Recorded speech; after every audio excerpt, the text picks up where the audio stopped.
नमस्कार दोस्तों, स्वागत है आपका इंटेंस लाइट यूट्यूब चैनल पर। मित्रों, सबसे पहले मैं आपको स्वतंत्रता दिवस की हार्दिक बधाई देता हूं।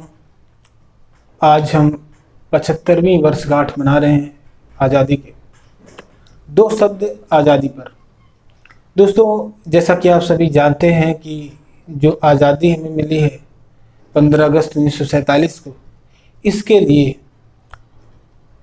अनेकों लोगों ने अपने जीवन को कुर्बान किया है, अनेकों लोगों ने बलिदान दिया है और विभिन्न तरीके से किसी ने युद्ध लड़कर और किसी ने वकालत करके, किसी ने वैचारिक जागरूकता फैला करके देश के जो स्वतंत्रता आंदोलन था उसमें हिस्सा लिया, लोगों को एकजुट किया, चाहे पत्रकारिता के तहत, चाहे किसी अन्य पेशे। हर एक पेशेवर किसी न किसी रूप में स्वतंत्रता के आंदोलन में जुड़ा हुआ था। दोस्तों, आज का जो दिन है, जो हमें आज़ादी मिली है, इसको संजोए रखना, बनाए रखना है और हम एक नागरिक होने के नाते हमारी नैतिक जिम्मेदारी है कि हम अपने सभी जो भी देश के प्रति मूल कर्तव्य हैं उनका पालन करें। और दूसरी बात ये कि जो हमको आज़ादी मिली है इसको और बेहतर दिशा में ले जाने के लिए हम क्या कुछ कर सकते हैं, उसके लिए हम हमेशा प्रतिबद्ध रहें। तो दोस्तों, एक बार फिर से आप सभी को स्वतंत्रता दिवस की हार्दिक बधाई। गृह मंत्रालय भारत सरकार की तरफ से इस वर्ष को आज़ादी का अमृत महोत्सव घोषित किया गया है और हर घर तिरंगा अभियान वगैरह फैलाया गया है। और जैसा कि आप सभी जानते हैं, तिरंगे के बारे में बहुत सारी बातें जानते होंगे, लेकिन जो सबसे इम्पॉर्टेंट बात ये है, सबसे महत्वपूर्ण है कि तिरंगे का सम्मान हमेशा होना चाहिए। जिस तरीके से आज देश भर में ज़्यादा से ज़्यादा तिरंगे जो है बने हैं और वितरित किए गए हैं या लोगों ने उसको परचेज़ किए हैं दुकानों से, इसके इस्तेमाल के बाद यानी एक दिन फहराने के बाद उसका किस तरह से निस्तारण किया जाए, ये सबसे महत्वपूर्ण है। कई बार देखा जाता है कि कुछ तिरंगा कहीं गिर जाता है सड़क पर या सड़क के किनारे कहीं गिरा पड़ा रहता है, तो ये हमारे लिए बहुत ही शर्म की बात होती है। जो भी हम तिरंगा फहराएं, अगर हम उसका दोबारा इस्तेमाल नहीं करना चाहते तो उसको सम्मानपूर्वक उसको लेकर के अपने घर में और प्राइवेट तरीके से उसको जला दें। इस तरह से हम उसको ऐसा ना करें कि वो कट जाए, फट जाए और पानी में भीगता रहे और धूप से, सर्दी से कट फट जाए और वो उसका फट करके उसका एक टुकड़ा कहीं और उड़ के चला जाए। तो कम से कम ऐसी स्थिति न आने दें। ऐसा नहीं है कि सिर्फ एक ही दिन तिरंगा फहराया जा सकता है। तिरंगा फहराने का बहुत ही अनलिमिटेड टाइम है। आप तिरंगे को फहराएं, लेकिन जब आप देखें कि उसकी स्थिति अगर उसमें हवा से, धूप से, पानी से अगर उसको नुकसान कुछ ज़्यादा पहुंच रहा है तो उसकी अवधि समझ के आप उसको सम्मानपूर्वक उसका निस्तारण करें, जैसा कि हमारे जो है कानून में बना हुआ है, हमारे संविधान ने जो सिखाया है उसके तहत। तो दोस्तों, ये कुछ महत्वपूर्ण बातें थी। बाकी सारी बातें आई होप कि आप जानते होंगे। और उन सब में सबसे इम्पॉर्टेंट बात दोस्तों, इस दिन जब भी कोई व्यक्ति कोई वीडियो जारी करता है या कोई मैसेज देता है, तो अगर आपके पास अवसर मिलता है तो आप उसे अवश्य सुने। और क्योंकि आप कितना भी तिरंगा के बारे में या देश के बारे में या संविधान के बारे में जाने, कभी न कभी ऐसा देखने को मिलता है कि कुछ न कुछ चीज़ें ऐसी थी जो हमें नया सीखने को मिला, जो हमें नया जानने को मिला। तो इसलिए कोई भी यूट्यूब चैनल हो या कोई भी छोटा हो या बड़ा हो, कोई भी कोई बात कह रहा है तो उसको ध्यान से सुने और उसे आत्मसात करें। ये सबसे महत्वपूर्ण बात है, क्योंकि बहुत सारे नियम कानून में समय समय पे संशोधन होते रहते हैं।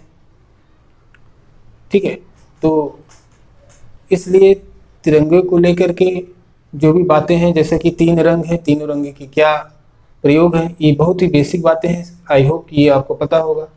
इसमें जो भी चक्र है इसका क्या महत्व है, इसको भी आपने पता होगा। अगर आप 9th स्टैंडर्ड में पढ़ रहे हैं या 10th में पढ़ रहे हैं या टीजीटी पीजीटी की तैयारी कर रहे हैं तो आपसे उम्मीद करता हूँ कि ये चीज़ें आपको पता होनी चाहिए। फिर भी अगर आपको नहीं पता तो इसके बारे में आप गूगल पे या यूट्यूब पर सर्च करें, तमाम उसके बारे में बताने वाले लोग हैं, आपको जानकारी मिल जाएगी। तो चलिए ज़्यादा समय न लेते हुए आज हम शुरू करेंगे अपना क्लास। दोस्तों, जैसा कि अभी तक हम टीजीटी पीजीटी की सीरीज चला रहे थे और हमने ये सोचा कि जो हम अभी तक इंटरमीडिएट की 11th क्लास की अभी हमने मैथमेटिक्स स्टार्ट की हुई थी, तो आज से हमने ये सोचा है कि साइमल्टेनियसली जो है 9th क्लास की भी मैथमेटिक्स को हम लेकर के चलेंगे। इससे जो भी आपका बेसिक होगा, अगर कहीं उसमें दिक्कत आ रही होगी तो वो कंसेप्ट आप आसानी से दूर कर लिया करेंगे। दूसरी बात, अगर कोई आप में से कोई व्यूअर में से कोई 9th स्टैंडर्ड में ही रेगुलर क्लास कर रहा है तो उसके लिए बहुत ही ज़्यादा बेनिफिशियल हो जाएगा कि उसको चैप्टर वाइज हर चीज़ समझने को, थ्योरी को और उसके सॉल्यूशंस को समझने में मदद मिलेगी। तो ये हमारा प्रयास है। और इधर पिछले 2-3 दिनों से किन्हीं कारणों की वजह से मैंने वीडियो जारी नहीं कर सका, इसके लिए मैं माफ़ी चाहता हूँ। लेकिन अब से मेरी कोशिश रहेगी कि मैं कंटिन्यू जो है आपकी कक्षाएं प्रारंभ कर सकूं। तो चलिए शुरू करते हैं आज का अपना क्लास। तो सबसे पहले तो मैं बता दूं आपको, एक हमारे पास पुस्तक है जी, इसको आप ध्यान से देखें। गणित कक्षा 9 NCERT, तो इसी को हमें फॉलो करना है। और इसके साथ ही हम 11th की NCERT फॉलो कर ही रहे हैं। और जब हम 11th की NCERT फॉलो करते हैं और जो चैप्टर समाप्त हो जाता है तो उस चैप्टर से संबंधित जो भी प्रश्न टीजीटी या पीजीटी में पूछे गए हैं उसको हम जरूर डिस्कस करते हैं। ठीक है, तो ये हमारी जो है स्ट्रेटजी है कि पहले हम कंसेप्ट को NCERT के थ्रू जो है सॉल्व करें और उसके बाद जो क्वेश्चंस हैं पहले बेसिक क्वेश्चंस को आपकी बुक से ही लेंगे। उसके बाद जो है कुछ आए हुए प्रश्न जो टीजीटी पीजीटी या विभिन्न प्रतियोगी परीक्षाओं में जो इसी टीचिंग लाइन से संबंधित है उसका एग्जाम्पल हम यहाँ पर सॉल्व करेंगे। तो चलिए शुरू करते हैं आज का अपना क्लास। देखिए 9th क्लास का हमने बता दिया आपको, तो उसको आज जो पहला चैप्टर है नंबर सिस्टम यानी संख्या पद्धति, उसको आज हम यहाँ पर समझेंगे। तो चलिए देखिए, यहाँ पर हम लिख लेते हैं संख्या पद्धति।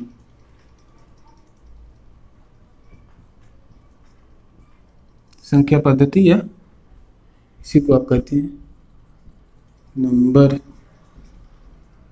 सिस्टम।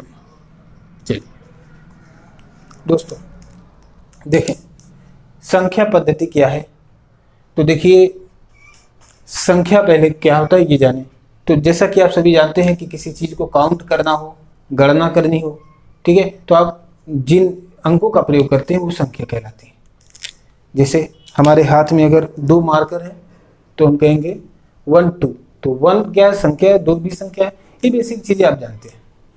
अब इन्हीं संख्याओं को, बहुत सारी संख्याओं को विभिन्न उनके कलेक्शन को लेकर के उनकी एक अगर डिफिनीशन दे दी जाए तो उनके विभिन्न गुणधर्म हमें दिखाई देते हैं। ठीक है, तो उनको जब हम उसके पूरे सिस्टम को पढ़ते हैं तो उसको हम नंबर सिस्टम कहते हैं। तो यही चीज़ें हम आज पढ़ेंगे नंबर सिस्टम में। चलिए इतनी बात क्लियर हो गई। अब हम इसके एक एक प्रकार को देखेंगे कि क्या क्या इसमें चीज़ें हैं। जैसे जो पहला टॉपिक है वो है नेचुरल नंबर। देखिए इसमें है प्राकृतिक संख्या या नेचुरल नंबर।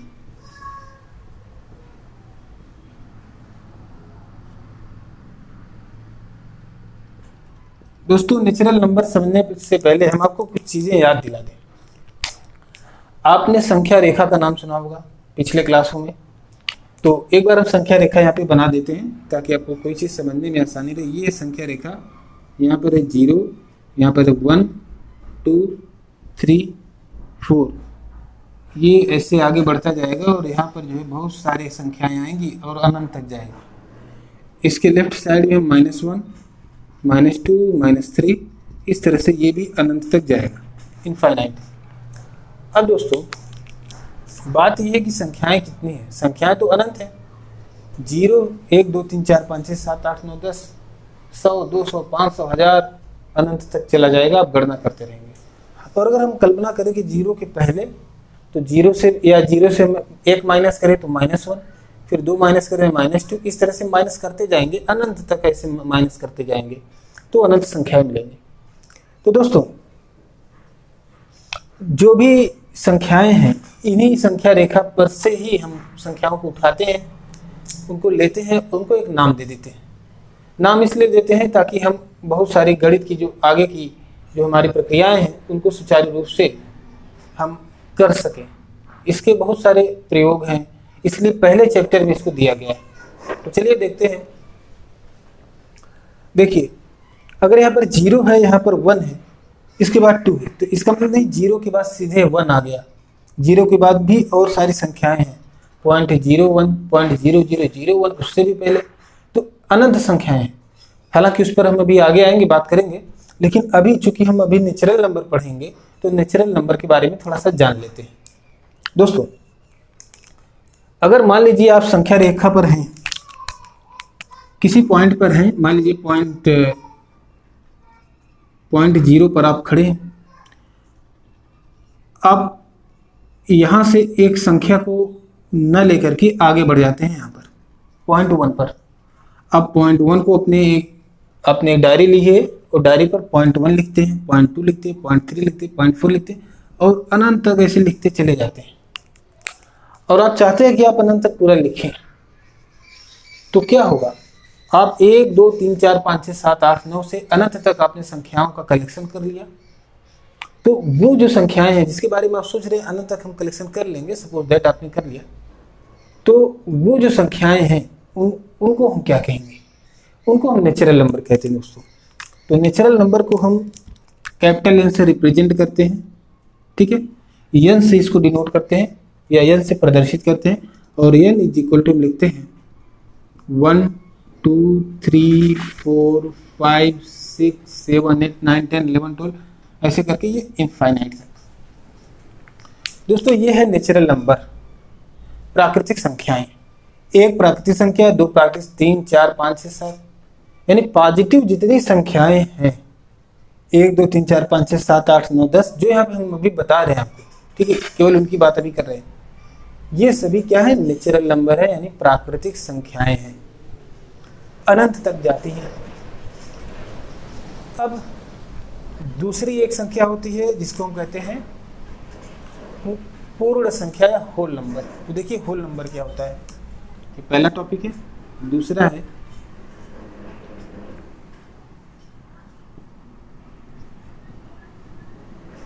पूर्ण संख्या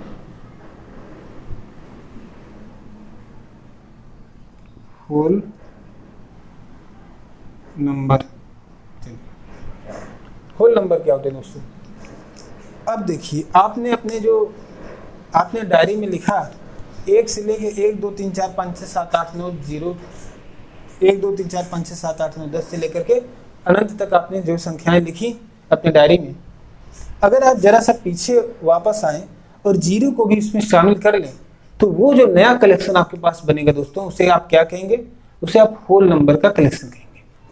तो होल नंबर को हम कैपिटल W से रिप्रेजेंट करते हैं इस तरह से, और ये बराबर हम लिख सकते हैं 0 1 2 3 dot dot dot dot dot so on infinite, ये भी अनंत तक है। लेकिन दोस्तों, अब यहाँ पर समझने की बात क्या है, समझने की बात ये है कि जो W बराबर है 0, W में क्या शामिल है, 0 भी शामिल है। क्या 0 एक होल नंबर है, यस 0 होल नंबर है। क्या 1 होल नंबर है, हाँ 1 होल नंबर है। क्या 2 होल नंबर है, 2 भी होल नंबर है, यानी पूर्ण संख्या है। क्या 3 होल नंबर है, 3 भी। क्या 15 है, हाँ 15 भी होल नंबर है। अब कहें क्या 1 नेचुरल नंबर है, 1 नेचुरल नंबर है। क्या 2 नेचुरल नंबर है, 2 तो नेचुरल नंबर है। अब आप यहाँ पे देख रहे हैं 1 2 3 4 5 6 7 8 ये सारी चीजें नेचुरल नंबर हैं। अब 1 2 3 4 5 6 7 8 ये भी सारी चीजें होल नंबर भी हैं। तो 1 से लेकर के अनंत तक जितनी भी संख्याएं हैं वो सभी होल नंबर में भी आती हैं और नेचुरल नंबर में भी आती हैं। अब देखिए, लेकिन एक ऐसी संख्या है जो नेचुरल नंबर तो नहीं लेकिन होल नंबर है। वो कौन सी संख्या है? वो है जीरो। वो कौन सी संख्या है दोस्तों? वो है ये आपकी जीरो। जीरो केवल होल नंबर है, इसके अंदर नेचुरल नंबर होने का गुण नहीं है। ठीक है, तो आप कह सकते हैं कि सभी नेचुरल नंबर होल नंबर हो सकते हैं, लेकिन सभी होल नंबर नेचुरल नंबर नहीं हो सकते, सिर्फ ये जीरो की वजह से, क्योंकि जीरो एक ऐसा होल नंबर है जो नेचुरल नंबर नहीं है। आपसे सवाल पूछा जा सकता है, क्या जीरो एक नेचुरल नंबर है? तो आप कहेंगे नहीं। क्या 5 एक नेचुरल नंबर है? आप कहेंगे हाँ। क्या 5 एक पूर्णांक है? आप कहेंगे हाँ। क्या 0 एक पूर्णांक है? तब आप कहेंगे हाँ। 0 क्या है? पूर्ण संख्या है, पूर्ण संख्या। अब देखिए, होल नंबर आपने जान लिया, ठीक है। और अगर इसको आप थोड़ा सा ग्राफ के तरीके से देखें, जैसे ये अगर आप इस तरह से बनाएं, अगर यहाँ पर आप W लिखें, अगर आप यहाँ पर N लिखें, N यानी नेचुरल नंबर और W मतलब आपका होल नंबर, तो W में क्या चीज़ें आ जाएंगी? सिर्फ जीरो आएगा। जीरो केवल होल नंबर है, नेचुरल नंबर नहीं है। लेकिन नेचुरल नंबर में दोस्तों 1 2 3 4 5 6 7 यानी 1 2 3 4 5 ये अनंत तक रहेगा और ये कॉमन है। 1 2 3 4 5 6 7 8 9 10 11 12 करते हुए अनंत तक जो चीजें आएंगी वो होल नंबर भी है और नेचुरल नंबर भी है। कोई भी ऐसी संख्या प्योर नेचुरल नंबर नहीं है कि वो होल नंबर ना हो। तो नेचुरल नंबर जो होता है वो होल नंबर भी होता है। और देखिए यहाँ पर आ रहा है ये ग्राफ में, अगर आपने सेट थ्योरी पढ़ा होगा तो ये चीज़ आप समझ जा रहे होंगे। लेकिन जीरो जो है केवल होल नंबर है, ये नेचुरल नंबर की देखिए बाउंड्री है, इसमें नहीं आ रहा है। लेकिन जो 1 2 3 4 5 6 7 है ये नेचुरल नंबर की बाउंड्री में भी आ रहा है और ये होल नंबर की भी बाउंड्री में आ रहा है। इसलिए all the natural number are the subset of whole number. ठीक है, जब हम आपको सेट थ्योरी पढ़ाएंगे तभी इसका यहाँ पर इस्तेमाल होगा। या जो 11th वाला हमने वीडियो अपलोड किया वहाँ पर आपने देखा ही होगा, अगर आप उसको देखा होगा तो। लेकिन अगर आप 9th क्लास के हैं तो आप अभी इतना ही समझिए, आगे चीज़ें आपको क्लियर की जाएंगी। ठीक है, तो चलिए आगे बढ़ते हैं। इसके बाद कुछ और संख्याओं को सीखते हैं। और तीसरा जो हमारा टाइप इसका टॉपिक है दोस्तों, वो क्या है? वो है पूर्णांक। पूर्णांक इसको अंग्रेजी में कहते हैं इंटीजर, इंटीजर्स। अब देखिए दोस्तों, पूर्णांक क्या होते हैं? अगर आप यहाँ पे ध्यान से देखें, पूर्णांक, पहले इसका संधि विच्छेद कीजिए। पूर्ण धन अंक यानी पूर्णांक यानी पूरा अंक, आधा अधूरा नहीं, कोई टुकड़ा नहीं। जैसे अगर हम लिखते हैं 1 तो 1 अपने आप में पूरा है, लेकिन अगर हम लिखें 1/2 तो ये क्या है? 1/2 का मतलब होता है आधा। ठीक है, 1/3 का मतलब होता है 1/3।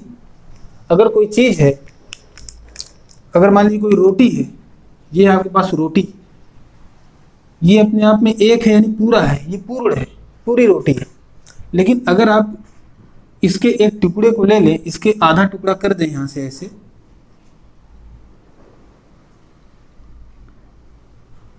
ये क्या है? ये जो पहली वाली रोटी थी उसके सापेक्ष ये क्या है? आधी है।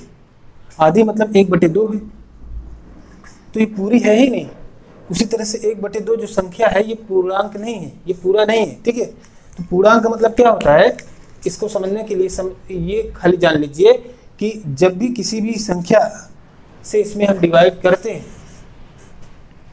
कोई ऐसा हो, अगर मान लीजिए भिन्न के रूप में हो, तो उसके अंश में उसके हर से जब हम डिवाइड करते हैं तो जो है भागफल जो आता है वो दशमलव में नहीं आता, वो कोई शेषफल भी नहीं बचता। मतलब उसका जो हर होता है उससे उसका अंश जो है पूरी तरह से डिवाइड हो जाता है।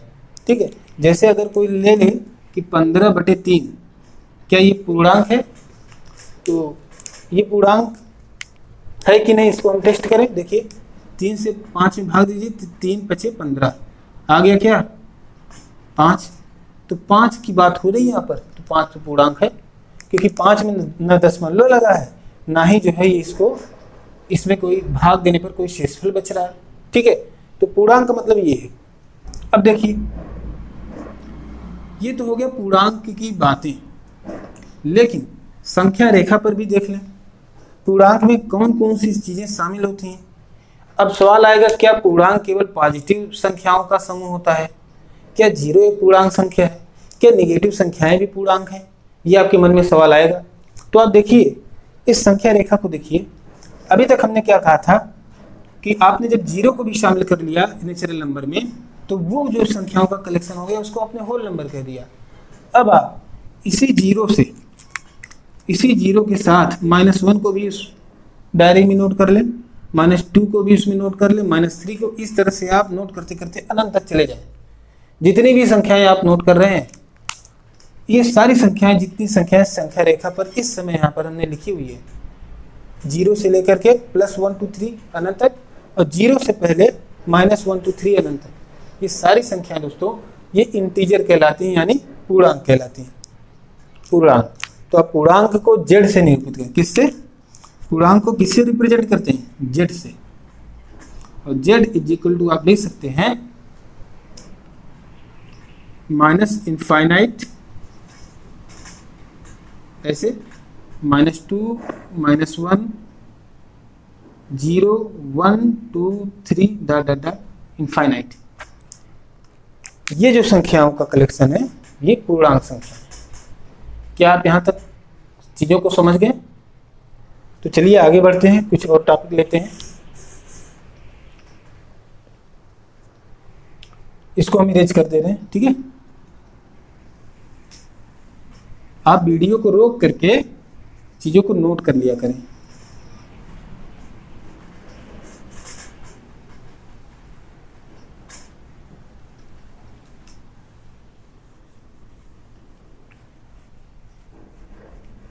आइए, अगला हमारा जो टॉपिक है दोस्तों, परिमेय संख्याएं। रेशनल नंबर क्या होता है उसको देखते हैं। देखिए यहां पर हम लिख लें परिमेय संख्याएं।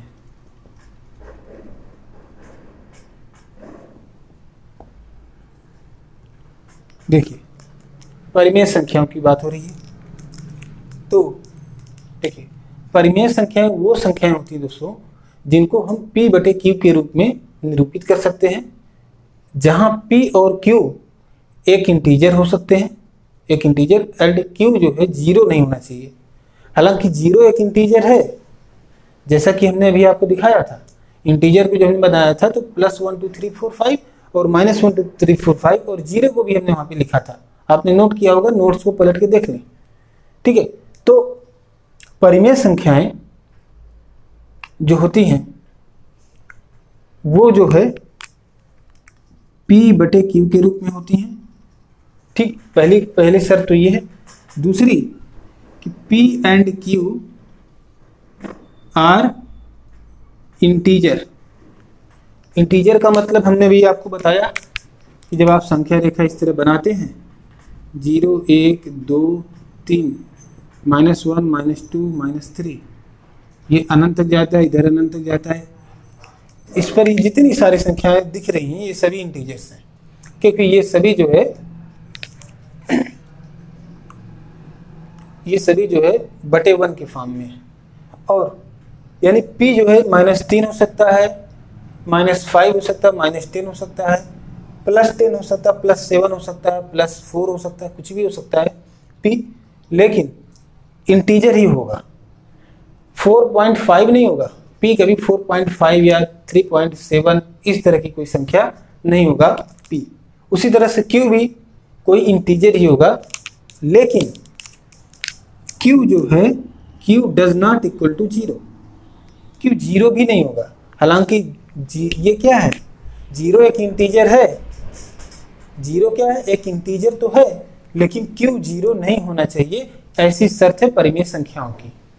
अब हम कुछ परिमेय संख्याओं को लेते हैं और समझते हैं कि क्या ये परिमेय संख्याएं हैं या नहीं, ठीक। अब देखिए, जैसे अगर हम ले कि 15/7 क्या एक परिमेय संख्या है? तो देखिए 15 क्या है, 15 एक पूर्णांक है कि नहीं है? 15 अपने आप में एक पूर्णांक है। केवल अगर 15 की बात करें तो ये इंटीजर है, और क्यू की बात करें, 7 की बात करें तो 7 क्या है, 7 भी इंटीजर है। क्या 7 0 के बराबर है? तो 7 तो यहाँ पे 0 दिया ही नहीं है, यानी ये जो है इंटीजर है और ये भी इंटीजर है।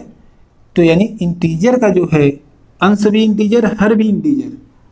तो ये क्या हो गया, ये हो गया परिमेय संख्याएं।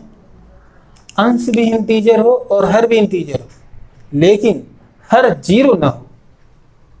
ठीक है, क्यू जो है 0 नहीं होना चाहिए, इसलिए ये बात अलग से बताई जा रही है कि 0 नहीं होनी चाहिए, क्योंकि यहाँ पे 0 जो है वो इंटीजर है। सिर्फ 0 को छोड़ करके क्यू कोई भी इंटीजर हो सकता है, लेकिन पी के लिए ये शर्त नहीं है, पी 0 भी हो सकता है। आइए देखते हैं, अगर कोई कहे कि क्या 0 एक परिमेय संख्या है, क्या 0 परिमेय संख्या है, तब आप क्या कहेंगे? तो भाई 0 को आप लिख सकते हैं 0/1 यानी p/q के रूप में है। p को इंटीजर होना चाहिए, तो 0 तो इंटीजर है ही। q को इंटीजर होना, q यहाँ पर 1 है तो 1 भी इंटीजर है। ठीक, और q does not equal to 0 होना चाहिए ना, तो p तो 0 हो ही सकता है। तो ये जो 0 है, 0/1 या 0 है, ये क्या परिमेय संख्या है? यस, ये परिमेय संख्या है, क्योंकि ये परिमेय संख्या की सभी शर्तों को फॉलो करता है, इसलिए हम कह सकते हैं 0 एक परिमेय संख्या है। ठीक है, तो ये आपने देखा। इसी तरह से कुछ और एग्जांपल हम ले लें। अगर कोई कहे कि 1.3/4 क्या ये परिमेय संख्या है? तो दोस्तों ये परिमेय संख्या नहीं है, क्योंकि ना 1/, क्यों नहीं है? क्योंकि p यहाँ पर जो है, p क्या है, 1/1.3 है, और 1.3 जो है ये डज नॉट इंटीजर, ये इंटीजर है ही नहीं। इंटीजर का मतलब पूर्णांक, यानी पूर्णांक, एक पूर्णांक। अगर ये खाली 13 होता ना तो ये पूर्णांक होता। 13 अपने आप में पूर्णांक है, एक पूरा अंक है 13। ठीक है, तो 13/4 जो है परिमेय संख्या है, लेकिन 1.3/4 या केवल 1.3 ये तो 1/1 हो जाएगा, तो ये जो है परिमेय संख्या नहीं है। कुछ और देखिए, समझिए। जैसे अगर कोई कहे 132/145 -50 माइनस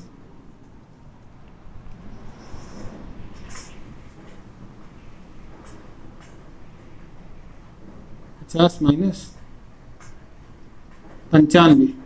अब बताइए क्या ये परिमेय संख्या है? देखिए 132 जो लिखा हुआ ऊपर, ये तो भाई इंटीजर है, ये तो अपने आप में पूर्णांक है ना, यहाँ तक कोई दिक्कत नहीं। लेकिन ये जो संख्या है, इसको आप सॉल्यूशन इसका हल कर लीजिए। तो 145 माइनस जब आप 50 करेंगे, या इन दोनों को पहले आप जोड़ दें, तो ये क्या हो जाएगा, यहाँ पर 5 आएगा और ये 10 4 14, 145 यहाँ भी आ रहा है, माइनस में 145 यहाँ भी। तो ये जो क्या बन रहा है, माइनस करेंगे ये 0 बन जाएगा। तो हर में आ रहा है 0, यहाँ पर क्या आ गया, 0 आ गया। अगर यहाँ पर 0 आ गया दोस्तों, तो क्यू 0 हो गया। क्यू हालांकि पूर्णांक तो है, लेकिन क्यू 0 नहीं होना चाहिए। तो यानी 132 बटे जो भी था।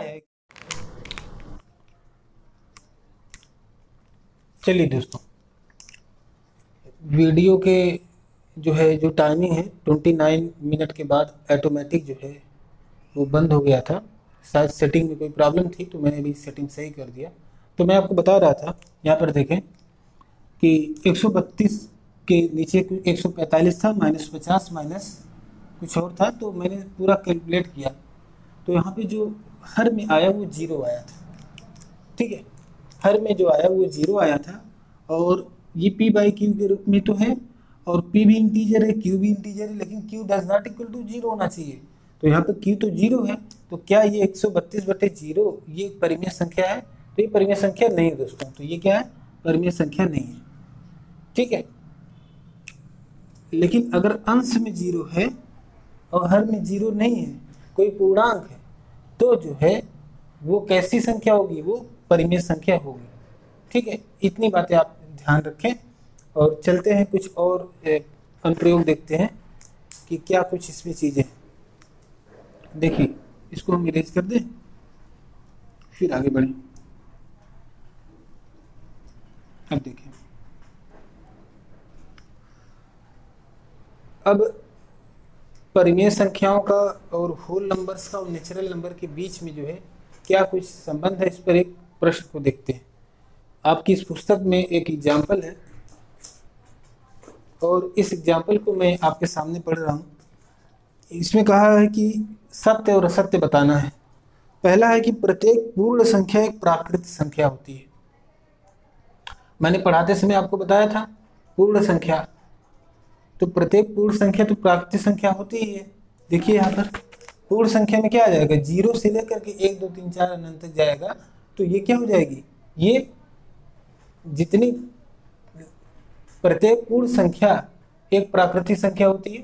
तो दोस्तों यहाँ पे नहीं, क्यों नहीं, क्योंकि 0 तो पूर्ण संख्या है लेकिन 0 प्राकृतिक संख्या नहीं है।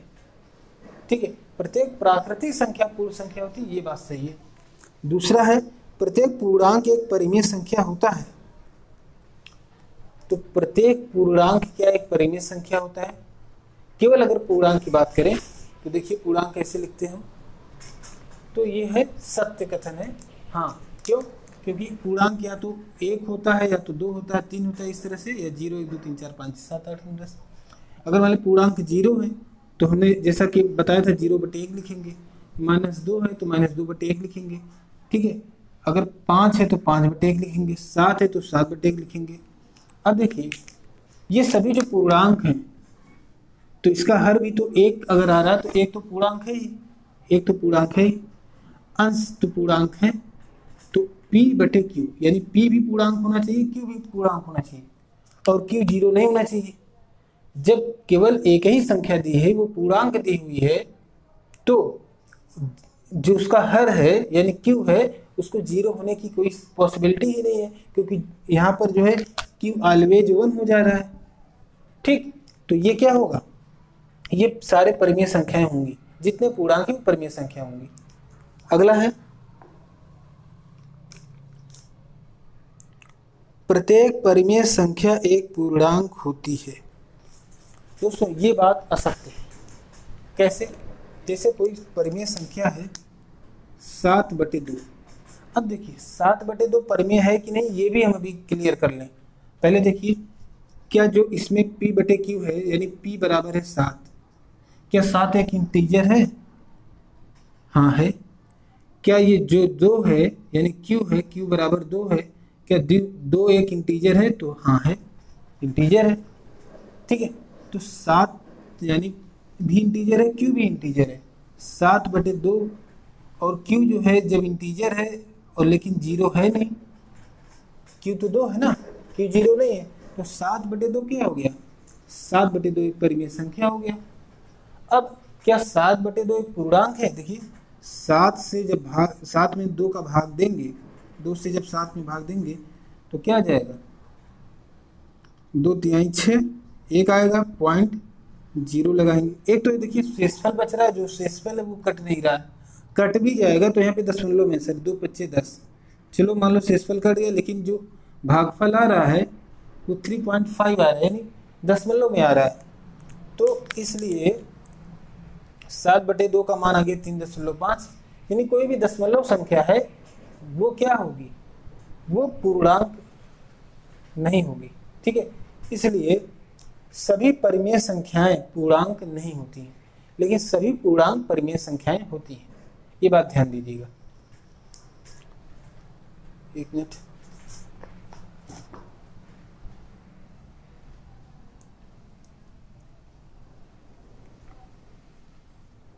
आइए देखते हैं कुछ और चीजें।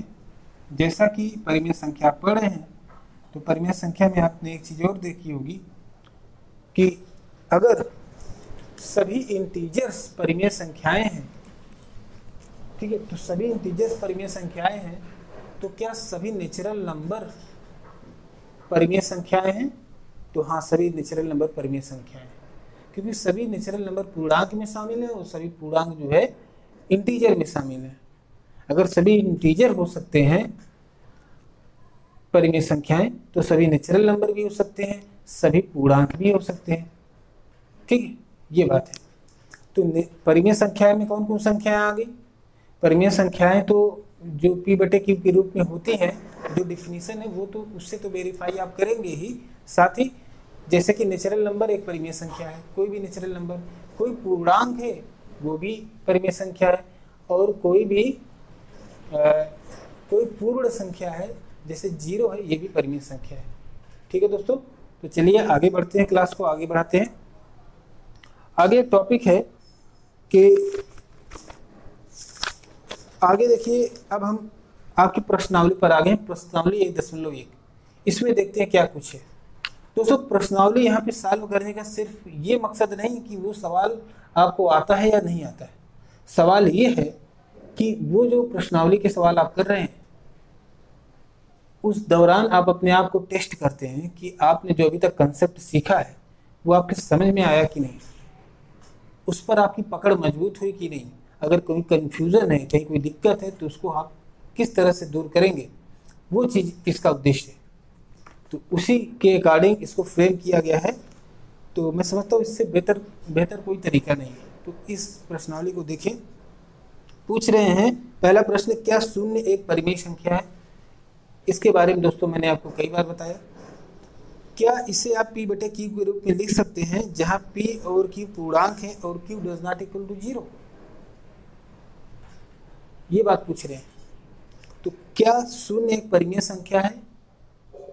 और बाकी आगे जो है इसके परिमेय संख्या की पूरी शर्तों को भी बता दे रहे हैं। क्या ये p बटे q के रूप में है? तो अगर 0 है तो 0/1, अभी हमने आपको करके दिखाया था। हाँ, p बटे q के रूप में है, और q यानी यहाँ जो बटे में 1 है वो 0 के बराबर नहीं है, यानी ये परिमेय संख्या है। तो आप कहेंगे यस। ठीक है। अब अगला है दूसरा कि 3 और 4 के बीच में 6 परिमेय संख्याएं ज्ञात कीजिए।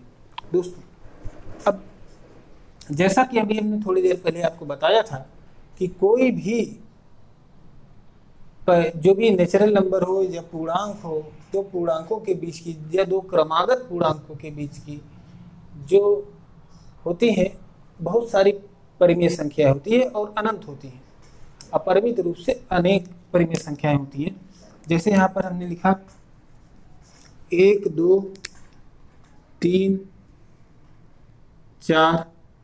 अब देखिए जैसे कि हमने कहा 1 और 2 के बीच बहुत सारी परिमेय संख्याएं हैं। पहले परिमेय संख्या पढ़ें तो इसी की बात करेंगे। बहुत सारी परिमेय संख्याएं हैं और इनको अब ज्ञात करने का तरीका हमें जानना होगा। हम इन्हें ज्ञात कैसे करें? एक तो ये है, अगर आपको एक ही परिमेय संख्या पूछे, जैसे 1 और 2 के बीच की कोई एक परिमेय संख्या बताएं, तो देखिए आप क्या करेंगे, 1 + 2/2 कर देंगे, यानी 3/2। तो 3/2 क्या हो गई? ये परिमेय संख्या हो गई। परिमेय संख्या हो गई 3/2। क्यों 3/2 परिमेय संख्या क्यों हो गई? क्योंकि ये 1 और 2 के एकदम बीच में है। अगर यहाँ पर 1 है, यहाँ पर 2 है, तो इसके बीचों बीच है 3/2, यानी 1.5। ये परिमेय संख्या है। क्योंकि 1.5 को हम p बटे q के रूप में लिख सकते हैं, ये बराबर 3/2।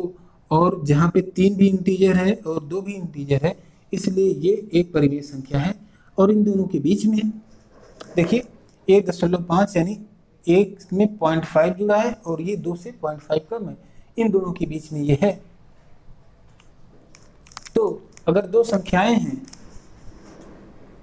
r और s और दोनों के बीच की एक परिमेय संख्या आपको पता करें, तो r + s/2 करेंगे तो दोनों के बीच की जो परिमेय संख्या होगी, जो मध्य में परिमेय संख्या होगी, वो आपको प्राप्त हो जाएंगी। ठीक है। अब आगे बढ़ते हैं। अगर कहा 6 आपको संख्याएं निकालनी है, या क्योंकि अनंत संख्याएं हैं और कोई जरूरी नहीं है कि जो आपसे पूछा जा रहा है आप वही निकालें, आप कोई भी अनंत निकाल सकते हैं। उसके 2-3 तरीके हैं। तो पहले एक मिनट इसको हम अब देखिए, वो तरीके देखिए आप पहले, आप इस तरह से खूब समझ लें। देखिए संख्या रेखा में यहाँ पास में बना लेता हूँ।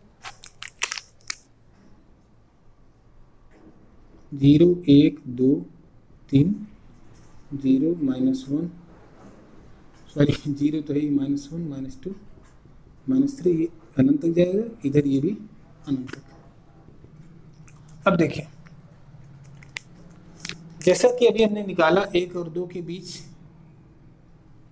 यहाँ पर 3/2 लिखा, एक परिमेय संख्या। अगर हम ये 3.2 जो है इसमें से 0.1 माइनस करें या इसको 1.5 अगर लिखें, इसमें से अगर हम 0.1 को माइनस करें तो यहाँ पर क्या आएगा, यहाँ पर 1.4 आएगा। क्या 1.4 एक परिमेय संख्या है? देखें 1.4, इसको अगर हम P/Q के रूप में लिखें तो कैसे लिख सकते हैं? तो देखें आप 1.4 है, इसको परिमेय संख्या के रूप में लिखना है तो यहाँ पे लिखेंगे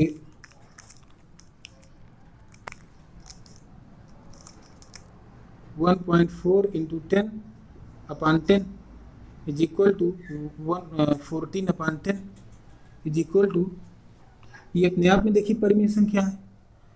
14/10 क्या है? परिमेय संख्या है। क्यों है? क्योंकि जो है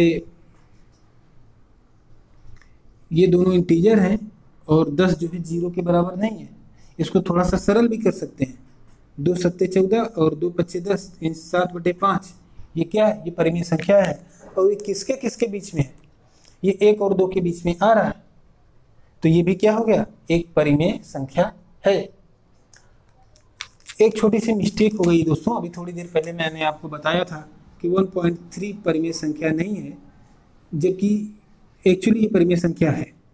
दरअसल मैंने इस तरह से इस फॉर्म में लिख दिया था, लेकिन इसके थोड़ा सा डीप में जब हम पढ़ेंगे तब आपको बताएंगे। जैसे 1.3 इज इक्वल टू 13/10 अगर आप करेंगे तो ये परिमेय संख्या के रूप में है, तो ये परिमेय संख्या है। ठीक है, दशमलव से मतलब नहीं होता परिमेय संख्या का, केवल पूर्णांक से मतलब होता है। पूर्णांक का मतलब होता है कि एक ऐसी संख्या जैसे 1.333 अगर ये ऐसे आता जाता है तो ये क्या पूर्णांक है? तो दोस्तों ये पूर्णांक नहीं है। ठीक है, तो ये पूर्णांक नहीं है, जबकि 13/10 के रूप में इसको लिख सकते हैं, पूर्णांक इसको बनाया जा सकता है। तो वहाँ पर आप अगर आपने एग्जाम्पल के रूप में लिखा हो तो उसको आप मिटा दीजिएगा। 1.3 एक परिमेय संख्या है क्योंकि इसको 13/10 के रूप में लिखा जा सकता है, और 10 0 नहीं है, और 13 और 10 दोनों इंटीजर्स है।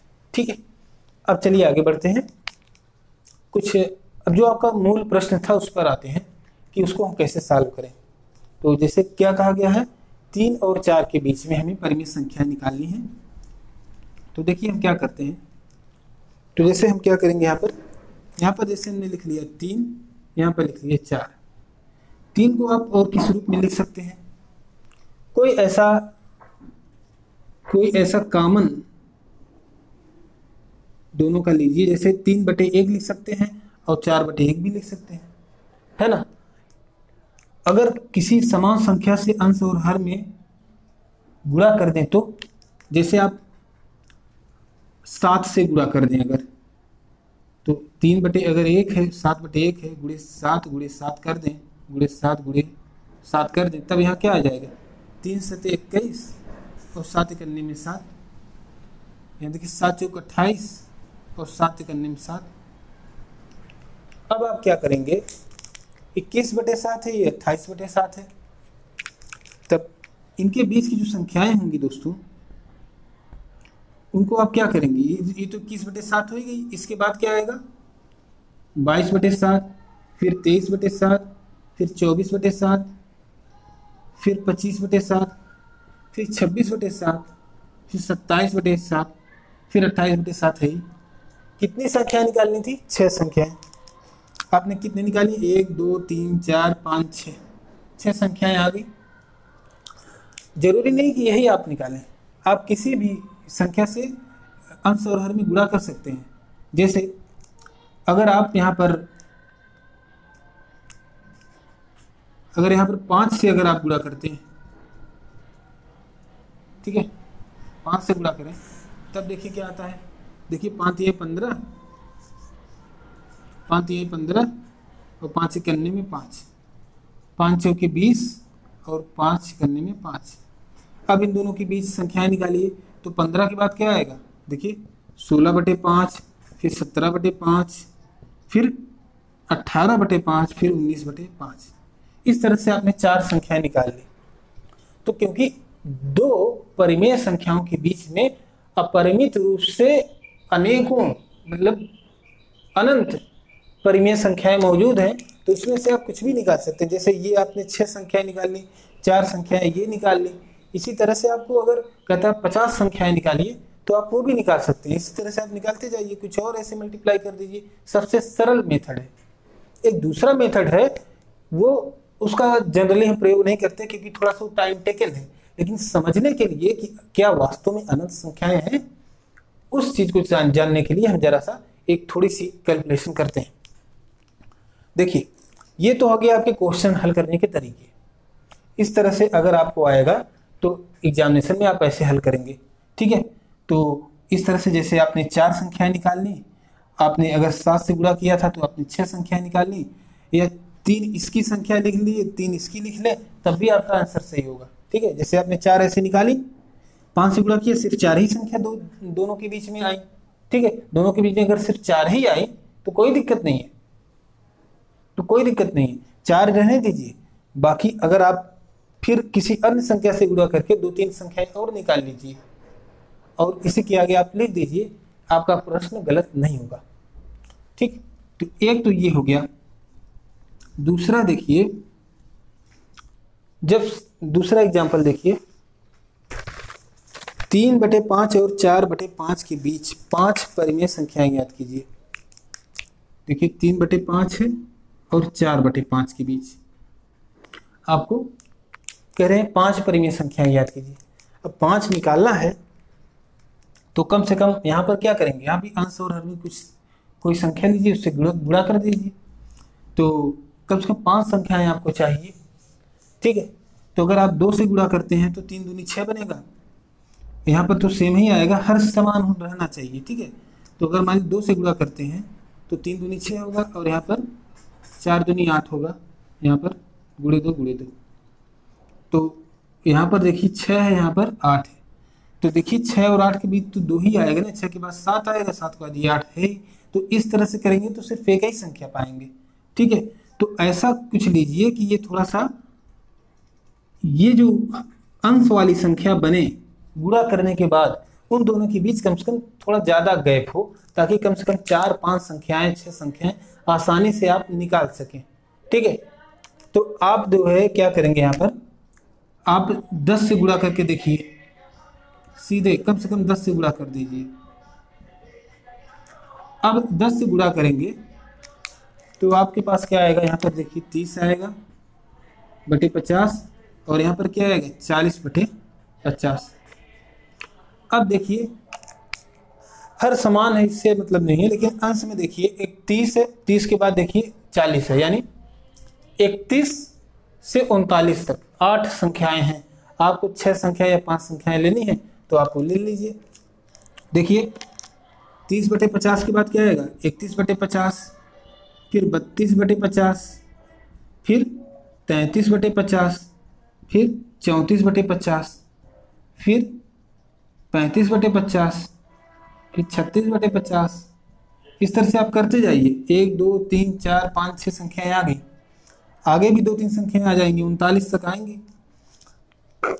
एक चीज और दोस्तों, आप इनका सरलीकरण भी कर सकते हैं, सरल कर सकते हैं। जैसे 3150 ये सरल नहीं हो रहा है, लेकिन क्या ये सरल हो रहा है, देखिए ये सरल हो जाएगा। तो यहाँ पे क्या हो जाएगा 2 1 2, 2 6 12 और 2 25 में 50, 16/25 हो जाएगा।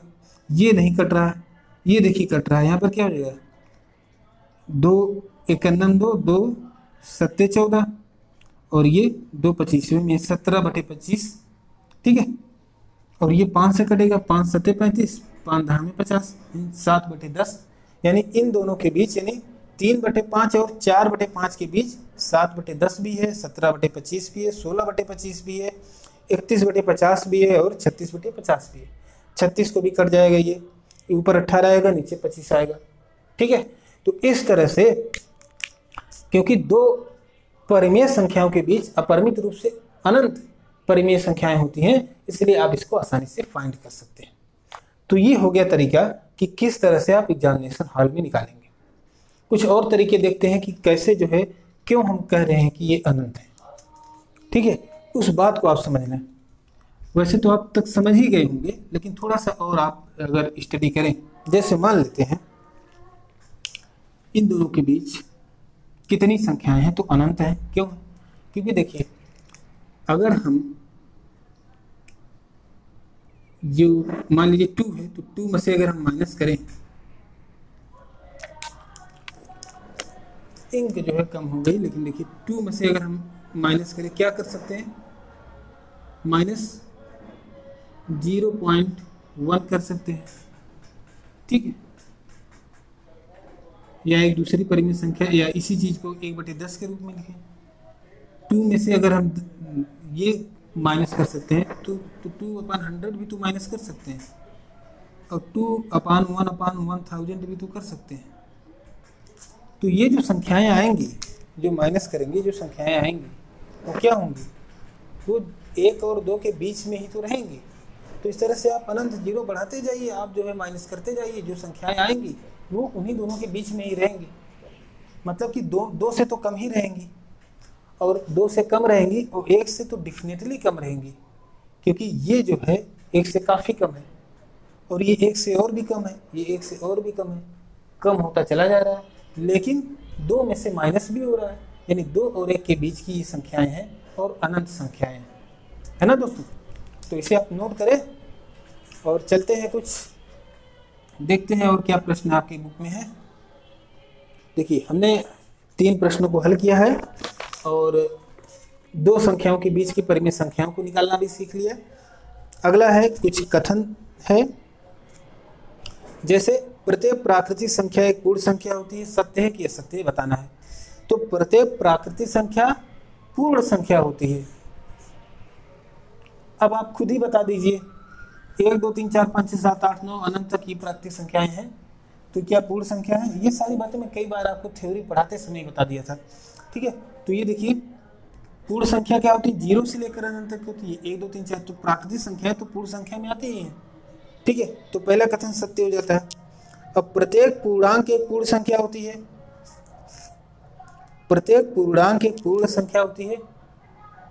दोस्तों, ये कथन थोड़ा सा विचार करना, पूर्णांक क्या होता है, पूर्ण संख्या क्या होती है। तो पूर्ण संख्या होती है 0 से लेकर के 1 2 3 4 अनंत तक होती है। लेकिन पूर्णांक होता है दोस्तों, ये 0 से इधर भी होता है, मतलब पॉजिटिव नंबर को भी ले लेता है, नेगेटिव नंबर अनंत तक ले लेता है।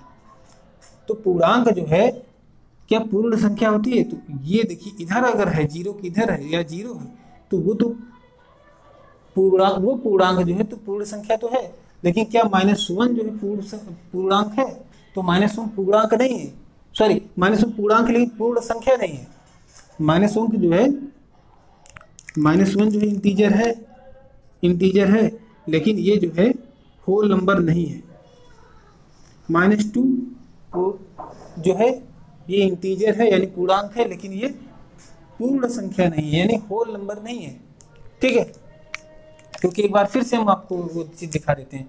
देखिए, W में होता है 0 1 2 3 अनंत तक, और जो इंटीजर होता है तो इसमें 0 1 2 3 अनंत तक तो होता ही होता है, साथ में -1 -2 -3 भी अनंत तक होता है। तो देखिए, -1 -2 -3 ये जो चीजें हैं वो होल नंबर में नहीं है, इसलिए हम कह सकते हैं कि सभी इंटीजर्स यानी सभी जो है पूर्णांक पूर्ण संख्या या होल नंबर नहीं होते हैं। ठीक है, तो क्या यहाँ तक बातें क्लियर हो गई? आई होप कि ये चीज़ों आपको अच्छे से समझ में आ रही होंगी। ठीक है, तो आप इसे नोट कीजिए। चलते हैं कुछ नए टॉपिक पर।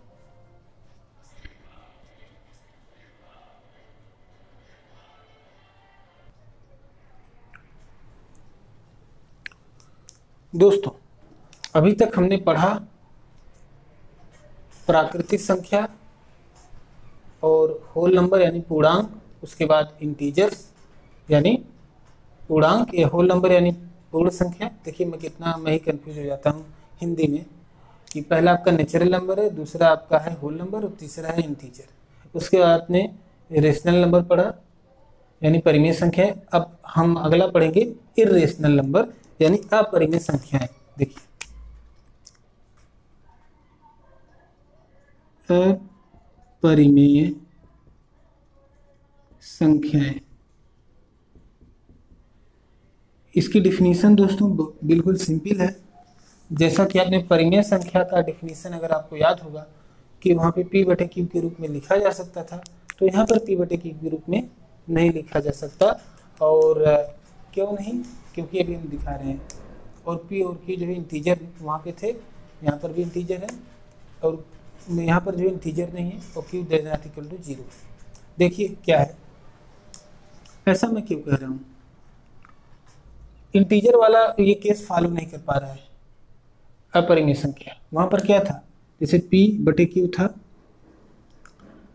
या मान लीजिए अगर 15 है तो 15 अपने आप में क्या था, पूर्णांक था, इंटीजर था। लेकिन अगर हम कहें √5, क्या ये परिमेय संख्या है? भाई इसको भी तो p बटे q के रूप में हम लिख सकते हैं और q 0 नहीं है, तो क्या ये परिमेय संख्या है? दोस्तों ये परिमेय संख्या नहीं है। ये कैसी संख्या है? ये है अपरिमेय संख्या। क्यों? क्योंकि यहाँ पर अंडर रूट लगा हुआ है, √5 है, और इसको आप जब सिंप्लीफिकेशन करेंगे तो पॉइंट में से आंसर आता चला जाएगा। ठीक है, अब देखिए इसी तरह से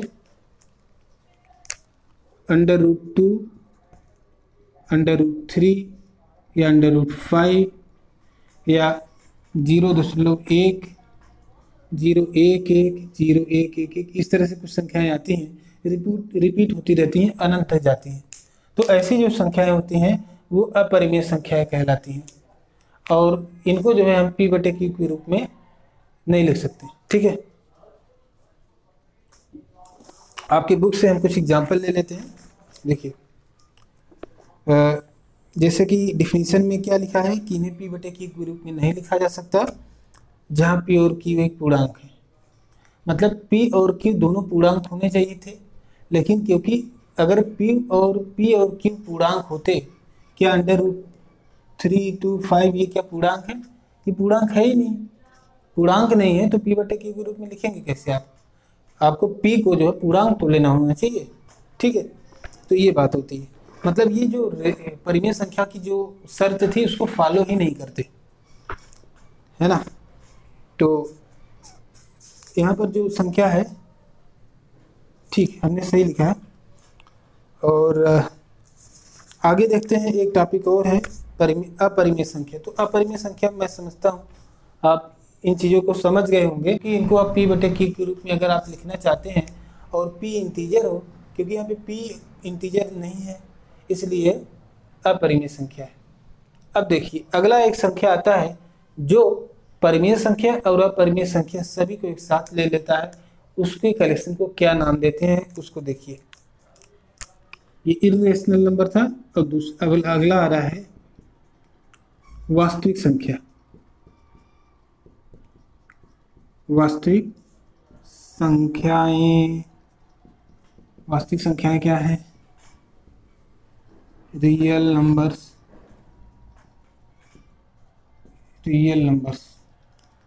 तो दोस्तों रियल नंबर को हम रिप्रेजेंट करते हैं R द्वारा। ठीक, R द्वारा रिप्रेजेंट करते हैं। और रियल नंबर में होता है किसका collection? Rational and irrational, rational plus irrational, या परिमेय संख्याओं का समुच्चय प्लस अपरिमेय। मान लीजिए आपकी जो डायरी है, आपने एक डायरी ली, उसमें आपने सारी परिमेय संख्याओं को ले लिया और सारी अपरिमेय संख्याओं को ले लिया, तो आपकी डायरी का जो कलेक्शन है वो क्या है? वो रियल नंबर का है। वो क्या है? रियल नंबर यानी वास्तविक संख्याओं का समुच्चय। यही प्राकृतिक संख्या है। आगे देखते हैं क्या कुछ टॉपिक है, क्योंकि समय हो गया होगा। मैं समझता हूँ 29 को मैं चेक कर लेता हूँ। यहाँ पर देखिए हमने सेटिंग कर दी है। देखिए 30 मिनट हो गए हैं और कैमरा भी बंद नहीं हुआ। तो इसके पहले की वीडियो जो थी अभी जो मतलब जो अचानक से बंद हो गई थी वो 29 सेकेंड में बंद हुई थी, सॉरी 29 मिनट में बंद हुई थी, और ये 30 मिनट तक अब उसकी दूसरी वाली। लगभग 1 घंटे का दोस्तों हमारा क्लास भी आज का हो गया। तो देखते हैं 1-2 चीज़ें और देख लेते हैं, जैसे कि संख्या रेखा पर अंडर रूट 2 जो है उसको निरूपित कैसे करें। अगर ये इतना मुश्किल है, ठीक है, अंडर रूट 2 की वैल्यू निकालना, तो इसको निरूपित कैसे करें। अच्छा फाई क्या है, अच्छा चलिए 1 मिनट अंडर रूट 2 को पहले निरूपित करना सीख लें, ठीक है, फिर जो भी चीज़ें होंगी उसको नेक्स्ट क्लास में हम देखेंगे। आइए देखते हैं अंडर रूट 2 को। चलिए एक अपरिमेय संख्या है अंडर रूट 2 और इसको हम संख्या रेखा पर देखते हैं कैसे हम इसे पाते हैं। 0 1 2 3 इनफाइनाइट डॉट डॉट डॉट करके इनफाइनाइट, -1 -2 डॉट डॉट डॉट करके इनफाइनाइट। अब दोस्तों सबसे पहले आपको याद दिला दें कि आपको पाइथागोरस प्रमेय पता है। अगर नहीं पता है तो आप उसे सीख लें, किसी भी यूट्यूब चैनल पे सर्च करें, वहाँ से सीख लें। लेकिन मैं थोड़ा सा आपको यहाँ पर बता देता हूँ। देखिए अगर एक समकोण त्रिभुज है, समकोण त्रिभुज यानी कोई एक कोण 90 अंश का होता है, तो एक उसमें आधार होता है, एक होता है लंब और एक होता है कर्ण। सबसे लंबी भुजा जो होती है उसको हम कर्ण बोलते हैं। तो कर्ण जो होता है इसका जो वर्ग होता है, ठीक है, कर्ण का वर्ग बराबर होता है लंब का वर्ग प्लस आधार का वर्ग, ठीक है, आधार का स्क्वायर, यानी कर्ण बराबर होता है, कर्ण को अगर डी से रिप्रेजेंट करें यहाँ पर तो डी बराबर हो जाएगा इसको एल से इसको बी से, ठीक है, तो under root L square plus B square, ये फार्मूला है, यही पाइथागोरस प्रमेय भी है, ठीक है। अब देखिए उसी को हम यहाँ पे अप्लाई करेंगे। हमको क्या चाहिए, अंडर रूट 2 चाहिए। तो देखिए अगर हम अंडर रूट 2 लेना चाहते हैं, अंडर रूट 2 अगर हमें चाहिए तो अंडर रूट 2 का मतलब क्या होता है, अंडर रूट 1+1 और ये बराबर है 1 स्क्वायर प्लस 1 स्क्वायर, ऐसे कर सकते हैं ना। तो अगर हम ये कहें कि यहाँ पर ये जो 1 स्क्वायर है ये लंब का स्क्वायर है और ये वाला 1 है ये आधार का स्क्वायर, ठीक है, यानी एक ऐसा राइट एंगल ट्रायंगल जिसका जो आधार है यानी बेस है वो 1 यूनिट है और जो लंब है वो भी 1 यूनिट है। तो इसका कर्ण कितना आ जाएगा दोस्तों, इसका कर्ण क्या आएगा, अंडर रूट 2, जाहिर सी बात है अंडर रूट 2 आएगा ना। अब वही काम हमें यहाँ पर करना है, देखिए सबसे पहले हम क्या करेंगे, हम 0 से 1 सेंटीमीटर की मतलब एक पॉइंट को ले लेते हैं। एक पॉइंट हमारा ये हो गया, ठीक है, और यहाँ से जितना हमने लिया हुआ है इस पॉइंट से यहाँ पर एक कट ऐसे लगाएंगे यहाँ पर, तो ये जो हमारे पास एक लाइन बन गई। अब ये भी 1 सेंटीमीटर है, मान लेते हैं 1 सेंटीमीटर है, अगर 1 यूनिट है और यहाँ से यहाँ तक 1 यूनिट है ना, तो ये जो होगा ये कितनी होगी लंबाई, ये अंडर रूट 2 होगी। आप जानते हैं इसी चीज़ को अगर आप संख्या रेखा पर दिखाना चाहें तो जैसे ये गोला प्रकार है, मान ले इसके केंद्र को यहाँ केंद्र पे रखा है, यहाँ पर रखा पेंसिल को और यहाँ से ऐसे लगाते हुए ऐसे निशान बना दिया, तो इस तरह से ऐसे करते करते एक निशान बनेगा। यहाँ पर जो आ रहा है पॉइंट, ये जो दूरी है देखिए यहाँ से ये दूरी बराबर है, ये दूरी बराबर ये दूरी, यानी अंडर रूट यहाँ से यहाँ तक क्या अंडर रूट, यहाँ से ये दूरी बराबर ये दूरी ये दूरी जो बन रही है यहाँ से 0 से लेके यहाँ तक, ये बन रही √2। तो √2 कहाँ आ गया भाई, √2 यहाँ आ गया। एक चीज़ तो क्लियर हो गई कि √2 जो है 1 से कुछ बड़ा है और 2 से कुछ छोटा है, संख्या रेखा पर भी दिख रहा है। और √2 1 के ज़्यादा करीब है, 2 से काफ़ी दूर है, ये भी चीज़ यहाँ पे दिख रही है। 2 से काफ़ी कम है और 1 से थोड़ा सा ही ज़्यादा है, ये भी दिख रहा है संख्या रेखा पर। तो ये तरीका है संख्या रेखा पर किसी भी √रूट के वैल्यू में रूप में अगर कोई चीज़ है तो उसको कैसे प्रदर्शित करें। तो पाइथागोरस का थोड़ा सा प्रमेय का प्रयोग हम करेंगे और इस तरह से हम कुछ ड्रा करेंगे तो ये चीज़ें आ जाएंगी। और दोस्तों मैं समझता हूँ आज के लिए इतना ही, ठीक है। मिलते हैं नेक्स्ट क्लास में, जिसमें रियल नंबर से संबंधित कुछ और जो अनुप्रयोग होंगे और जो कुछ प्रश्नावलियाँ होंगी उसको हम देखेंगे। और इसी के साथ ही आज का अपना क्लास मैं वाइंड अप कर रहा हूँ, वाइंड अप नहीं कर रहा हूँ, मतलब आज के क्लास जो है यहीं तक समाप्त कर रहा हूँ। और अगला जो हमारा क्लास होगा संख्या पद्धति पर जो भी टॉपिक अभी बचे हैं उनको हम देखेंगे, उनके कंसेप्ट को भी सीखेंगे और उनमें जो भी चीज़ें आएंगी आगे, जैसे कि दशमलव, मतलब जो भी संख्याएं होती हैं, दशमलव संख्याएं कितने प्रकार की होती हैं, ठीक है, शांत क्या होता है, वो चीज़ें भी हम देखेंगे आगे। और उनके संबंधित जो भी प्रश्न आते हैं आपके इसमें एक्सरसाइज में, उनको भी हम समझेंगे, ठीक है। तो थैंक यू सो मच, आपको बहुत बहुत धन्यवाद वीडियो को देखने के लिए। और आपको एक बार फिर से आज़ादी दिवस, स्वतंत्रता दिवस की हार्दिक शुभकामनाएं, बधाई। आप लोग अच्छा काम करें और देश का मान बढ़ाएं, मेरी यही कामना है। तो जो भी बातें मैंने तिरंगे के बारे में बताई शुरू में, उसे भी मुझे उम्मीद है कि आप ध्यान रखेंगे। कुछ बातें जो शायद आपको बेसिक पता हो, जैसा कि हमने कहा, इसके जो भी रंग हैं, इसमें जो भी प्रतीक चिन्ह बने हुए हैं, वो उनके बारे में मैंने नहीं बताया था, मैंने कहा सर्च कर लेना। तो सर्च करिएगा या ना करिएगा, एक बार मेरा मन कर रहा है कि मैं उसको आपके सामने बता ही दूँ। हालांकि बहुत बेसिक है तो आपको पता होगा। जैसे कि आप देख रहे हैं जो केसरिया रंग होता है ऊपर, वो वीरता का प्रतीक है। सफ़ेद रंग सादगी का प्रतीक है। और जो हरा रंग है वो जो है वो सुख और समृद्धि का प्रतीक है। तो ये 3 रंगों का प्रतीक आपको समझ में आएगा। एक प्रतीक चिन्ह उसमें बना हुआ है, एक चक्र बना हुआ है जिसमें 24 तीलियाँ बनी हैं। अगर आप काउंट करें 24 तीलियाँ हैं, जो आपको बताता है कि आपको जीवन में 24 घंटे आगे बढ़ते रहना चाहिए। तो 24 घंटे हमें प्रगति के पथ पर अग्रसर होने के लिए प्रेरित करती है।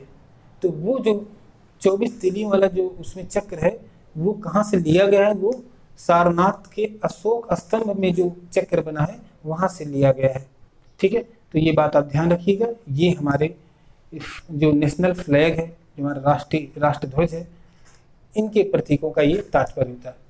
दोस्तों एक छोटी सी बात और, क्योंकि कुछ लोग इसको धर्म से जोड़ लेते हैं, जैसे कि एक कॉमेडियन थे, हालांकि मजाक में बोले थे कॉमेडियन है, पंजाबी हैं, मैंने शायद आपने उनको सुना होगा।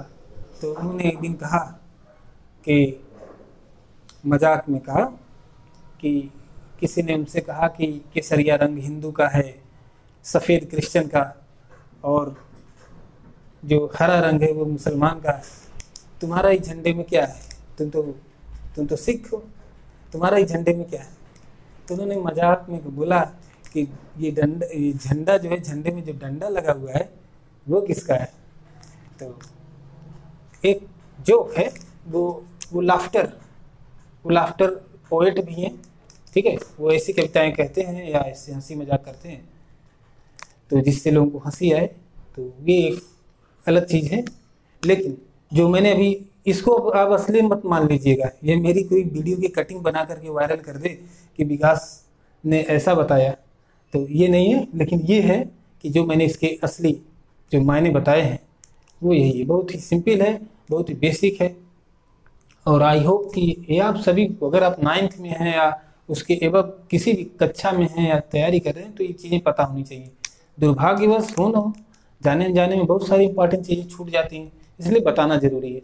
तो अगर आप घर में हैं, चाहे आपकी माँ हो, अगर शायद आपसे ज़्यादा न पढ़ी लिखी हो, या आपके घर में कोई भी सदस्य हो, तो इसके बारे में बताएं, इसके महत्व को समझाएं। क्योंकि जो राष्ट्रीय प्रतीक है या जो राष्ट्रीय चीज़ें हैं, चाहे राष्ट्रगान है क्यों ना, उसके बारे में भी बहुत सारी ऐसी संवेदनशील बातें हम लोग को स्कूली शिक्षा के दौरान ही बताई गई थी, जो आज तक हमें याद है। दोस्तों, एक वाक्य और मैं इस अवसर पर आपको सुनाना चाहता हूँ। मैं जिस स्कूल में पढ़ता था, जिस कॉलेज में, वहाँ पर एक 4th क्लास एम्प्लॉय था, और वो जो थे काफ़ी समय से थे। मैं उनको देखता था, मैं सभी कर्मचारियों को देखता था कि सुबह जब हम लोग राष्ट्रगान करते थे, जब हम लोग सुबह प्रेयर करते थे, प्रेयर के लास्ट में राष्ट्रगान होता था, तो उन्हें बहुत लोगों को देखा है चलते फिरते, लेकिन उस व्यक्ति के अंदर इतनी समझ थी अपने राष्ट्रगान के प्रति कि जब वो कहीं भी रहता था, वो माली का काम करते थे, ठीक है, माली का जो भी गार्डन वगैरह था, गार्डनर थे, वहाँ पर कुछ न कुछ अपना पौधे लगाते थे, सिंचाई या कटिंग वगैरह करते रहते थे, कोई न कोई कार्य करते रहते थे हमेशा। उनकी खासियत ये थी कि छुट्टी के दिनों पर भी, क्योंकि घर पे कोई काम नहीं था, तो वो आ जाते थे स्कूल में, और दिन भर कहते थे कि मेरा तो घर पे टाइम ही नहीं पास होता, ठीक है, तो छुट्टी के दिन भी काम करने आते थे। लेकिन एक इम्पॉर्टेंट बात ये है, उन्होंने उस स्कूल में रहकर इतना तो सीखा कि जब राष्ट्रगान होता था, प्रेयर में भले ना कभी सम्मिलित हो या असेंबली में भी ना आए, लेकिन सभी लोग अपने अपने जगह पे काम करते रहते थे। कोई बैठा है, कोई किसी और काम में बिजी है, लेकिन वो अपना काम छोड़ के जैसे राष्ट्रगान शुरू होता था, वो सावधान की मुद्रा में इस तरह से खड़े हो जाते थे। तो ये एक प्रेरक मेरे जीवन का एक बहुत ही है, जो देश प्रेम से जुड़ी है, ऐसी प्रेरणा जो हमें लोगों तक पहुंचानी चाहिए, जो लोगों तक जो है वो होनी चाहिए कि भले ही आप किसी भी पद पर हो। कुछ लोगों को लगता है कि एक सिर्फ जिम्मेदारी है, जिम्मेदारी नहीं है, ये आपका मूल, आपके अंदर ये आत्मा में ये चीज़ उतर जानी चाहिए कि राष्ट्रगान के प्रति, राष्ट्रीय ध्वज के प्रति, राष्ट्रीय प्रतीकों के प्रति ये प्रेम किसी के द्वारा फोर्स नहीं किया जा सकता। कुछ लोगों को लगता है कि अगर आप किसी कॉलेज में स्टाफ में हैं, स्टाफ में अगर आप शिक्षक हैं या उसके ऊपर किसी पदाधिकारी हैं, तभी आप जो है सभ्य तरीके से रहें। सभ्यता अपनी जगह, लेकिन आप कोई भी कर्मचारी हो, चाहे आप स्कूल बस के ड्राइवर हो या कंडक्टर हो या किसी अन्य दूसरे पद पर कार्यरत हो, अगर राष्ट्रगान अगर हो रहा है तो कम से कम उस समय आपको सावधान की मुद्रा में होनी चाहिए। जो स्कूलों में हमें सिखाया गया था, हमारे जो सर ने सिखाया था, तो ये कहा था कि अगर राष्ट्रगान आप कर रहे हैं, आप खड़े हैं सावधान की मुद्रा में, अगर आपके पैर पर एक सांप भी चढ़ जाए तो आपको सावधान की मुद्रा से हिलना नहीं चाहिए। ये होती है समर्पण देश और संविधान या फिर अपने राष्ट्रीय प्रतीकों के प्रति। तो ये शिक्षा हम लोगों को दी गई है, और हम चाहते हैं कि ऐसी ही शिक्षा अनंत तक प्रसारित होती रहे। और ये तभी प्रसारित होगी सिर्फ भाषणबाजी से या लोगों को बता देने से नहीं, प्रैक्टिकली। जैसे आप किसी कॉलेज में जा रहे हैं, कहीं भी जा रहे हैं, किसी कॉलेज के प्रांगण में हैं और आपके कानों में आवाज़ गूंज रही राष्ट्रगान की, कहीं राष्ट्रगान हो रहा, भले से ही आधे से ही शुरू हो रहा है, आप ऐसे समय पे पहुंचे कि 52 सेकंड का जो राष्ट्रगान है 30 सेकंड का हो चुका है, वहां पर आप पहुंचे, आपको वहीं पर रास्ते में रुक जाना चाहिए, सावधान की मुद्रा में खड़े हो जाना चाहिए राष्ट्रगान के सम्मान में। तो ये है कुछ बातें दोस्तों जो हमने अभी तक सीखा था, और चाहता हूँ कि लोग इसको अपने आने वाली पीढ़ी को दें। तो इन्हीं सब बातों के साथ मैं आज की जो क्लास है यहीं पे इसको समाप्त करता हूँ, यहीं पे रोकता हूँ। हमारी चैनल से जुड़े रहने के लिए धन्यवाद। और जो भी 9th क्लास के हमारे स्टूडेंट नए जुड़ रहे हैं, मैं आपसे आग्रह करूँगा, आपसे निवेदन करूँगा कि इस चैनल को अपने क्लास के या समकक्ष जितने भी स्टूडेंट हों, ग्रुप्स हों, कृपया वहाँ तक शेयर करें और इस बात को पहुँचाएँ। Thank you so much for watching this video. जय हिंद, जय भारत।